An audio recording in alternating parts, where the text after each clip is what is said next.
So this is an introduction to our knife system, the Pekiti Tirsia Kali knife system. Usually when we do a basic knife in FMA, they typically start you off with the knife already.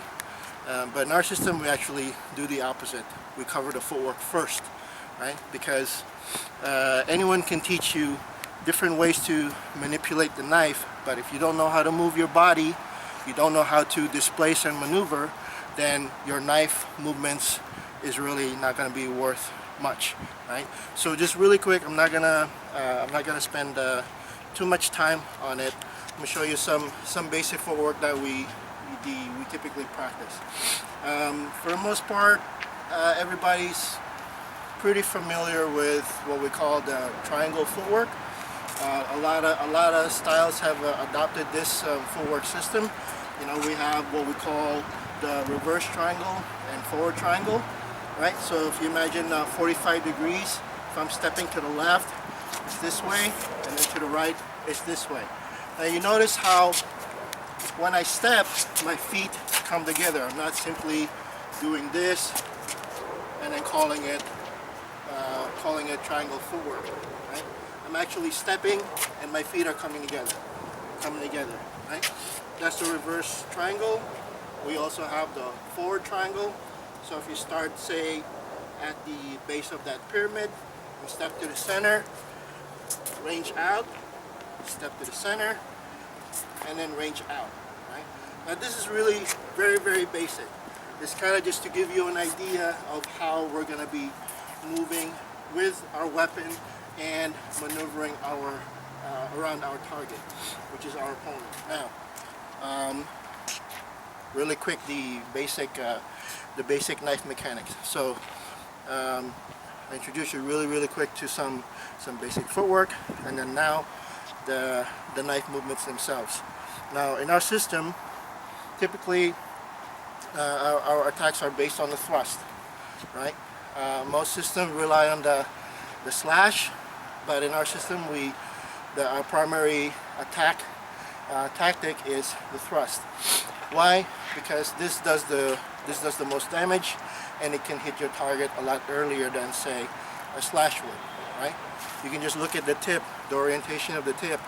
When I attack this way, the tip is leading that attack, versus when I slash in any angle I want, the tip is kind of trailing in the back, right? So in our system, the abecedario, what's typically known as the abecedario in the knife or any weaponry, we only have 3 counts. We don't have templates of 12 or more, because it's too many angles to memorize, and really, the more you have to remember, the less likely that you'll be able to execute these attacks when your stress levels are high up, right? So when we introduce you to our basic knife attacks, typically start with the knife being down here by our hip. This is our number 1. Here's our number 2, and here's the number 3. The 4th angle is simply the knife bringing it back to your starting position. So that's usually a slash, right? So you have a thrust here, 1. Here's a little slash to transition to the backhand side. Here's your number 2, and then number 3, another transitionary slash to do your number 3 slash. And then once you end up here, you simply slash back down to your hip to start over again, right? So if I were to do this continuously, it looks like this: 1, 2, 3, and then 4. 1, 2, 3, and 4. Right? If I do this fast, that's what it might look like. 1, 2, 3, slash. 1, 2, 3, slash. Okay? But don't start off that way right away. You want to start a lot slower than that. Make sure that you watch your mechanics and you track where your knife is going at all times, because once you start to rock and roll and you move really fast, right? It's hard to kind of keep an eye on where it's going, right? So spend some time in the very beginning. We encourage our students to spend time in the beginning to really take time to understand these lines, right? So again, just as far as the what you might call a template or basic strikes, that's it. You only have 3 counts. Okay, you have 3 angles, but it can really go to any target you want to hit depending on your position, right? In our system, a lot of times you focus more on angles. You hear a lot of numerical designations for strikes, and you'll also hear a lot of energies, right? What I just showed you is what we call a fluid energy. This is a fluid energy thrust. So fluid, what is that? Fluid energy is any strike that starts from one side of the body, crosses the center line, and ends up on the opposite side, right? This is a fluid 1, this is a fluid 2, here's a fluid 3, and then here's a fluid slash for the 4th count, right? Broken energy is basically it stops in the center line. You can still, do all the different angles, but it just doesn't follow through like a fluid does, right? So broken energy is here, that's 1, here's 2. 3 still follows through because trying to stab like this feels kind of awkward, right? So rather than do this to somebody, we're just gonna rip it through. Okay? Think of it like a hook punch in boxing, right? And then we have circulars, right? So those are your 3 energies. You have your fluid, broken, and then your circular, right? Of course, we have slashes as well. We're not limited to only thrusting. We just prefer the thrust to be our primary attack method. But we do have slashes. But same thing.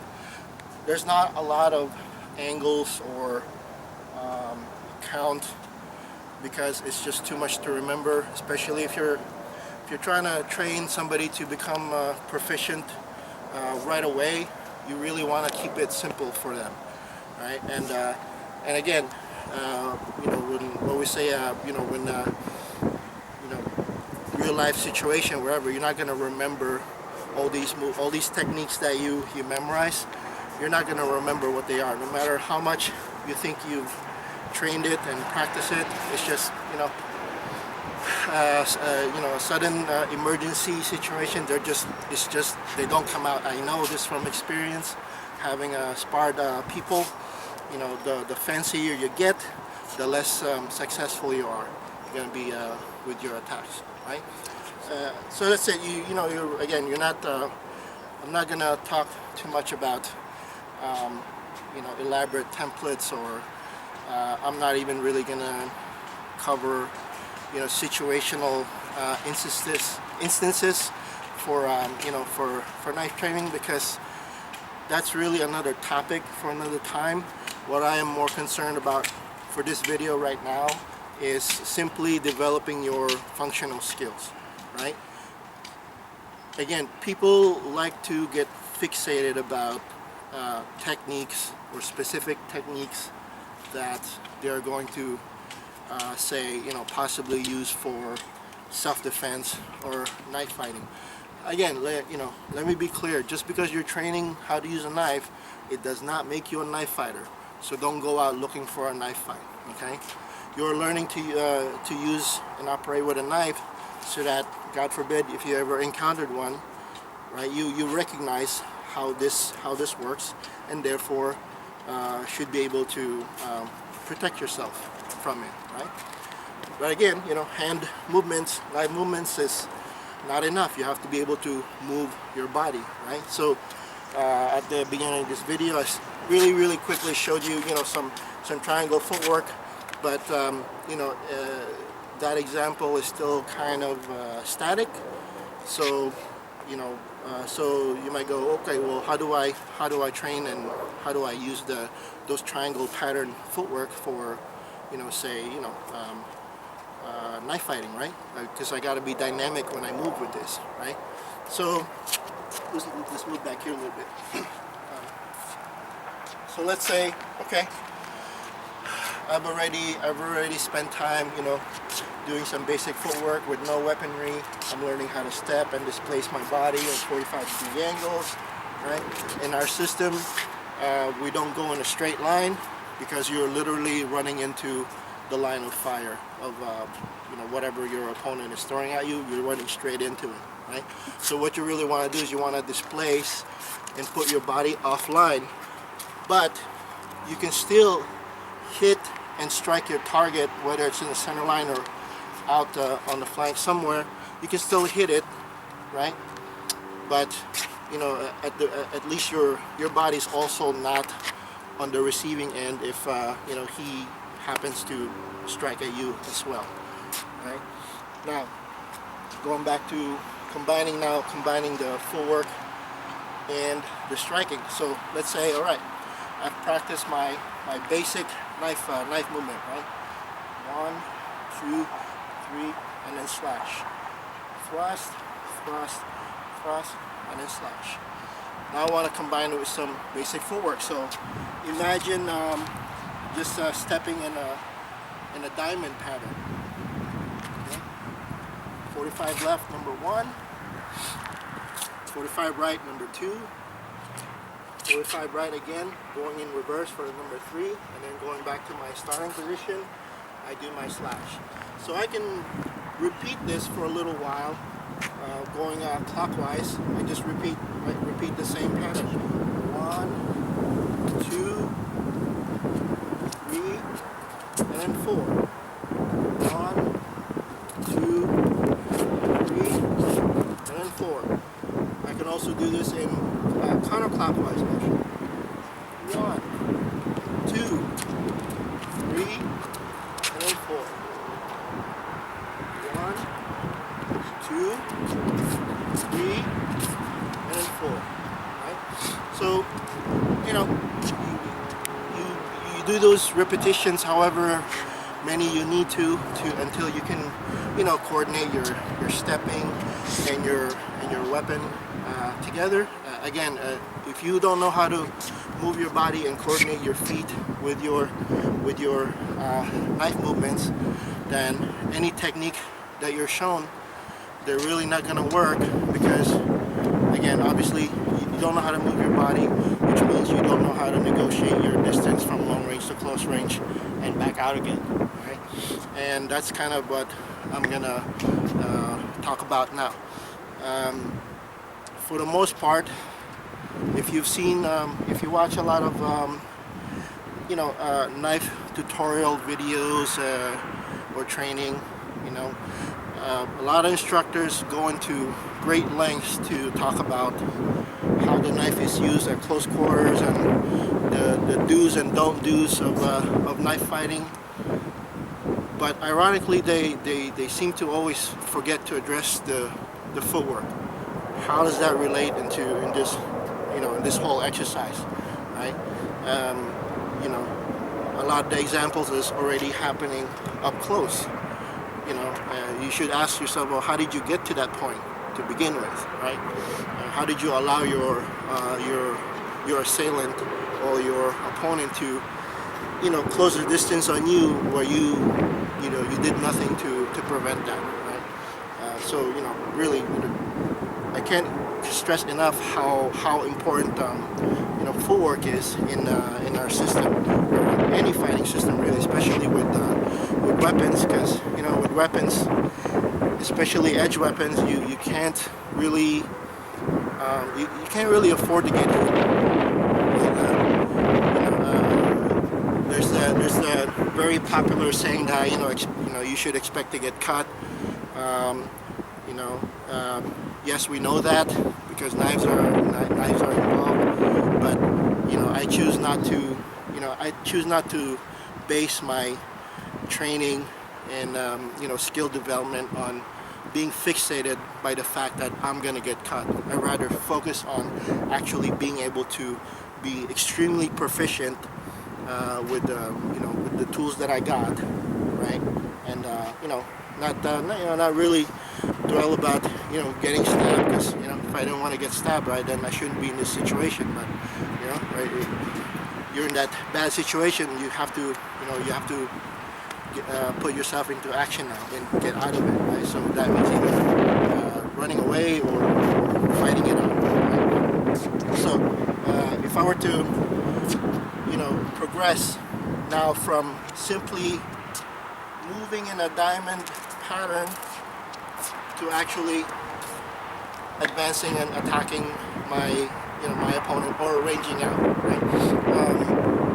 For most students, we usually start them off with what we call ranging out footwork, because in a very early stage, not everybody has a good sense of timing and distance. So of course, we rather teach them how to get away from a threat, right? So if we were to take the basic footwork that I just showed, and combine it with some knife movements, right? We have one what we call universal evasion line, which is just 45 degrees going left, right? And in keeping with our strategy of 3 beats, you're gonna range out 3 times, right? So we're gonna have something like 1, 2, 3, 4 to adjust, right? Now you notice I am, I'm in a posture that we refer to as a deblated posture, right? We don't fight squared up, and we don't fight completely sideways. Our body in relation to our opponent is 45 degrees. So, if I place my knife directly in front of me like this, this is the basic fighting posture that we have. And just like most Filipino martial arts, we don't have stances. Everything is mobile and based on your ability to move your feet. So this is what I call the bladed posture. So when I move, whether I'm advancing forward or ranging out of danger, I'm going to be in this posture. So you're going to see me move. You're going to see us move in this manner, right? At no point a trained Pekiti Tirsia person will be attacking you straight in like this. Okay. Again, it's you just run into mutual destruction in that manner. So rather than coming straight in, if I need to attack someone, I'm gonna actually veer off and flank to the left, right? Or corner to the left. So as you can see, when I strike, whether I strike this way or I slash this way, you see how my body displaces, but my weapon will still cover everything, any target that happens to fall in this line, I'm gonna end up hitting it, right? So it doesn't matter to me if he also attacks at the same time, right? They can be striking at me directly, and I'm gonna displace myself and put my body off the line of attack. Okay, so when I'm practicing, say, to range out, right, it'll look something like this: 1, 2, 3, and then 4. Or 1, 2, 3 this way. Oh, sorry, it's 1, 2, 3 here. Right? There's a cross-stepping version of that too. 1, 2, 3 here. And then there's finally the counter-offense motion. 1, 2, 3, and then there. Right? Again, these are basic exercises, and it's meant to train you to be able to move your feet, right? Be able to get out of the attack and also deliver your own attack. So you need to be light, and you need to be agile, right? There's not much of a in our system. There's not much staying in one place and doing kind of like these tapping exercises. To us, that's more of a sensitivity drill. It's not really a combat drill. It should never be considered a combat drill, because there's no accounting for range and timing, right? If you want any technique that you teach and you want it to work in quote-unquote real-life situation, you need to factor in the distance and the timing, right? There's no way around it. If you don't know how to recognize long range, move into close range and back out again, then you're